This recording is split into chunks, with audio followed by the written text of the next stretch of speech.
Hey everybody and welcome back. So far, we've spent quite a lot of time focusing on understanding our product's users.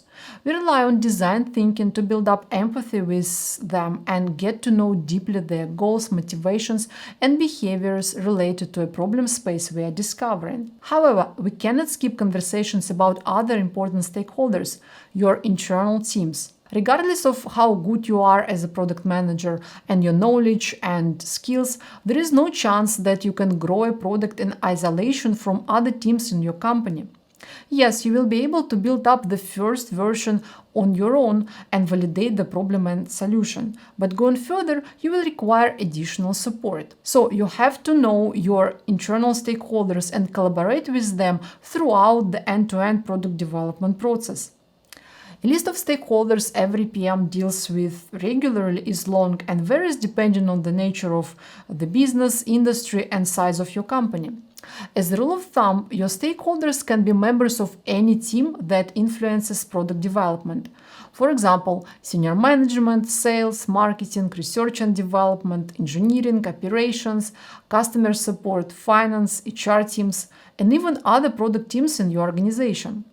The list of stakeholders in startups and small companies is obviously relatively small, but for growing or enterprise-level companies, you will see more and more teams with whom you must collaborate regularly. I like this picture that shows different stakeholders on the rings surrounding your product team, which is at the center and is called the product core team. The first ring has stakeholders that are your major counterparts in product development work.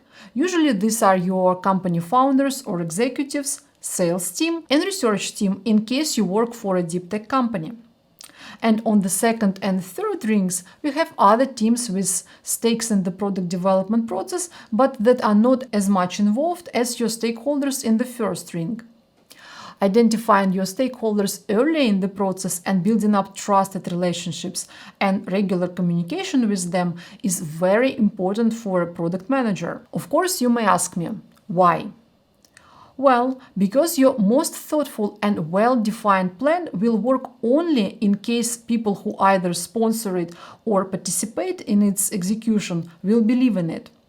So before starting the product development work, you have to create shared understanding, alignment, and conviction in what you are building with other product team members and product stakeholders. Specifically, we want to align on the following topics: business objectives you will be solving and what success looks like, problems you want to fix and for whom, the best solution that solves the problem and delivers the biggest impact for your company and customers. We also want to assess and eliminate solution implementation risks. And here we are talking about three types of risks. Desirability risk. The risk that your customers don't need or want to use your product. It happens when you solve a problem that is not a problem for your target segment, when your target segment is too small, or your company cannot reach, acquire, and retain target customers. We address this type of risks by first doing user research of the problem space and second by validating our solution with customers. The second is feasibility risk. It happens when your company lacks internal resources, for instance, software engineers or particular skills, or when you cannot partner with an external provider of these resources, or when technology is not developed enough yet and requires extensive research and development work before you will be able to productize it. For example, in my previous startup where I worked on the natural language processing platform, we had a high demand from customers such as insurance companies to read and understand handwritten documents. However, back then, no technology was available yet that could provide high extraction accuracy. So as a product team, we must put this functionality on hold until the technology is ready. And the third risk is business viability, which means that your company cannot make a sustainable profit from selling a product. This risk might happen, for instance, when your sales organization doesn't have enough capabilities or resources to sell the product, when your customers don't want to pay for it, or when your development cost is much higher than your sales revenues.